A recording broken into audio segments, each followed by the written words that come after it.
بھوکے مرو, پیاسے مرو, بغیرت ہو کے نہ مرو.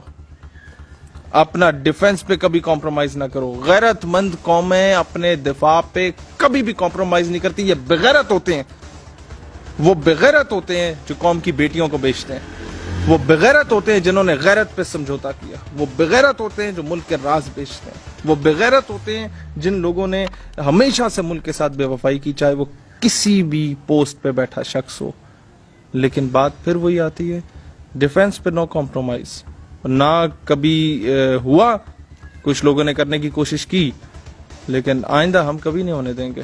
پاکستان ہے تو ہم لوگ ہیں, پاکستان نہیں تو ہم کس طرح آج یہ جو بکواس کر رہے ہوتے ہیں ہمارے نظریے کے خلاف, آج ان کے ریٹ لکھنؤ کے بازاروں میں لگ رہے ہوتے, آج کسی ہندو بنیے کی گاڑی کے ٹائر صاف کر رہے ہوتے یہ لوگ, آج آ کے بکواس کر رہے ہیں پاکستان کے بارے میں کہ آج بجٹ بھی پیش ہوا ہے, لیکن یہ کہا جاتا ہے کہ بجٹ ہماری فوج کہا جاتی ہے, سارا کھا جاتا ہے. سارا بجٹ ہماری فوج کہا جاتی ہے, ہماری پبلک پہ نہیں لگتا. اس کے بارے میں کیا کہتے ہیں؟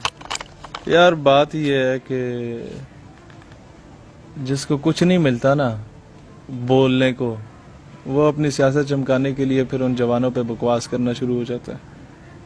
آپ کا پورا defence budget is only 17 to 18%, 17 سے 18% صرف ڈیفنس کا budget. And defence budget is further divided into 4 parts. Number 1 تقسیم ہوتا ہے 4 حصوں میں, یہ قوم کو بتا رہا ہوں بڑے آسان الفاظ میں.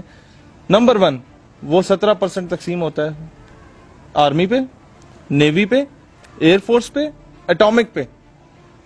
ان پہ ڈیوائیڈ ہونے کے بعد بھی اگر بہت زیادہ کر دیا جائے نا فوج کا بجٹ, ہارڈلی 6 سے 8% ہے. اور اگر ڈیفنس کا بجٹ میں کہتا ہوں 99.99% بھی ہو تو کسی کو تکلیف نہیں ہونی چاہیے. اور تکلیف ہوتی ہے تو صرف ان عورتوں کو ہوتی ہے جو 1.5 روپے کی شکل پہ 1.5 لاکھ کا میک اپ تھوپنے کے بعد بھی خوبصورت نہ لگے تو کہتی ہیں میرا جسم میری مرضی. وہی ماروی سرمت سارٹ آف خواتین آ کے میڈیا پہ بکواس کر رہی ہوتی ہیں کہ فوج بجٹ کھا جاتی ہے. تمہارے جو جن مردوں کے ساتھ اور جن خواتین کے ساتھ یہ ناجائز تعلقات رکھ کے رات کو سکون کی نیند سو رہے ہوتے ہیں نا, اس وقت فوج بارڈر پہ کھڑے ہو کے اپنے سینوں پہ گولیاں کھا رہی ہوتی ہے. اور دوسری بات یہ ہے, اسرائیلی پرائم منسٹر گولڈا مائر بری طرح شکست دے دی اس نے عرب وار میں. تمام مسلم ملکوں کو ہرا دیا. اس سے پوچھا کسی انٹرنیشنل نیوز کے نمائندے نے کہ جناب آپ نے سارا کچھ سامان بیچ دیا, امریکہ سے اسلحہ خریدا, سارا بجٹ تم نے فوج پہ لگا دیا, یہ اتنا بڑا رسک لیا, کھانے کو تھا کچھ نہیں, گھاس کھانے پہ مجبور ہو گئے اسرائیلی.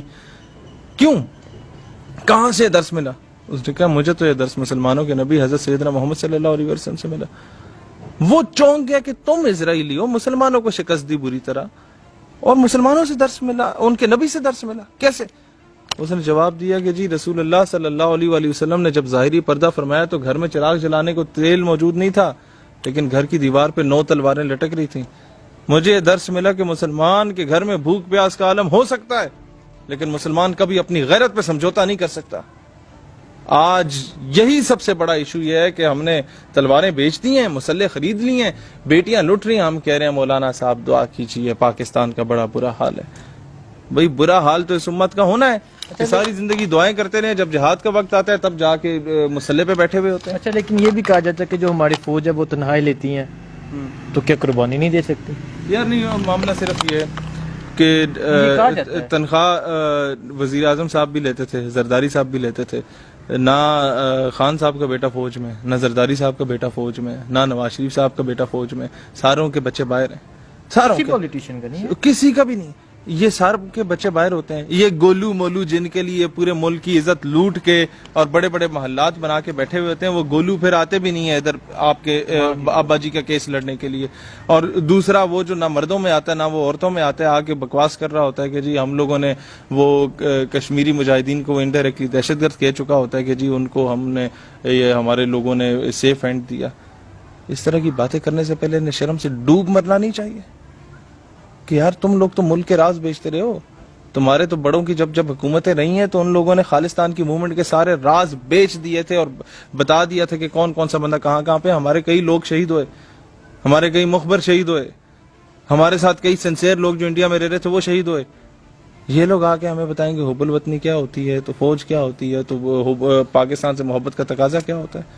تہمت لگا کے ماں پہ جو دشمن سے داد لے، ایسے سخن فروش کو مر جانا چاہیے. اور سب سے زیادہ فوج پہ بکواس پتہ کون کر رہا ہے؟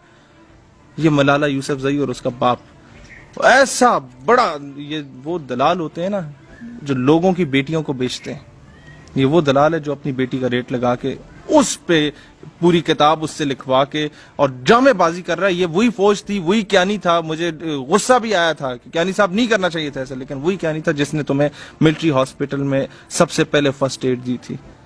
وہی کیانی اور وہی لوگ تھے جن لوگوں نے تمہیں یہاں ملک سے باعزت طور پہ ود ان 1 ڈے امریکہ کا یا جس بھی ملک کا وہ ویزا لگوا کے بھیجا کہ فوراً اس کا علاج کرواؤ. آج وہاں جا کے بکواس کرتی ہے کہ فوجی جو ہے کریکٹر لیس ہے. آج جا کے بکواس کرتی ہے کہ اپنی کتاب آئی ملالہ میں لکھتی ہے کہ جو جوان تھے ہماری طرف بری نظر سے دیکھا کرتے تھے. تمہاری شکل میں رکھا کیا ہے جو تمہاری طرف بری طرح سے دیکھا کرتے تھے؟ یہ 2% کی عورتوں کی طرف وہ بری طرح سے دیکھا کریں گے؟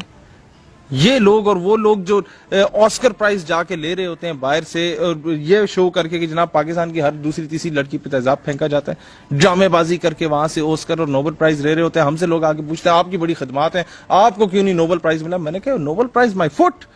جو برما کی وزیر اعظم ہے، مسلمانوں کی تکے بوٹیاں اس نے بنا لی، اس کو نوبل پرائز ملا.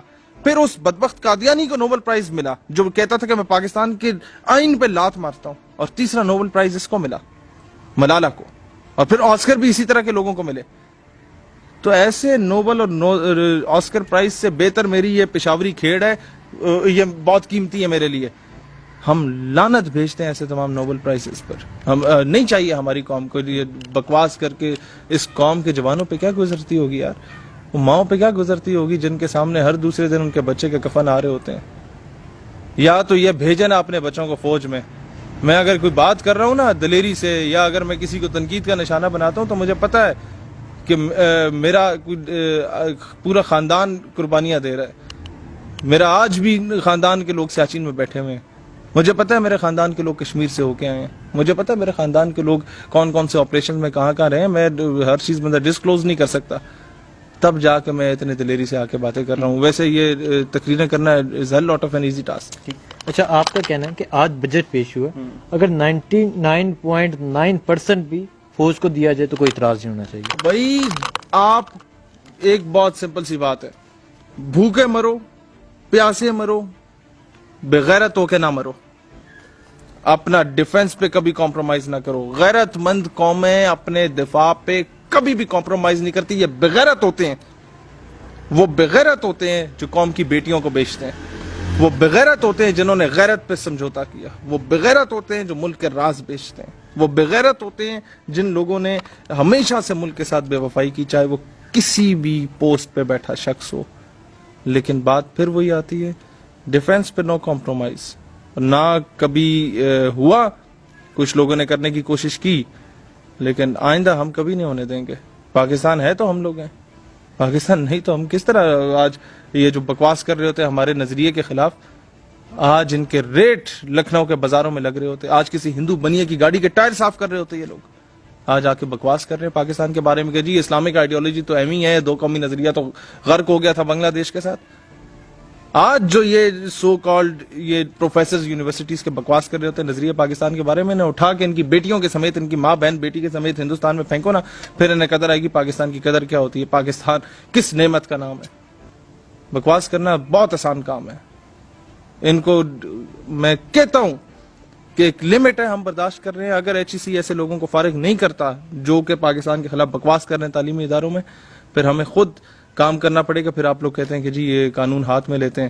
وہ ایک شاعر نے بڑا اچھا شعر لکھا تھا، انصاف نہ ملا ہوگا اس کو پھر کسی در سے، یوں ہی کوئی توہین عدالت نہیں کرتا. لوگ مجبور ہوتے ہیں. شکریہ.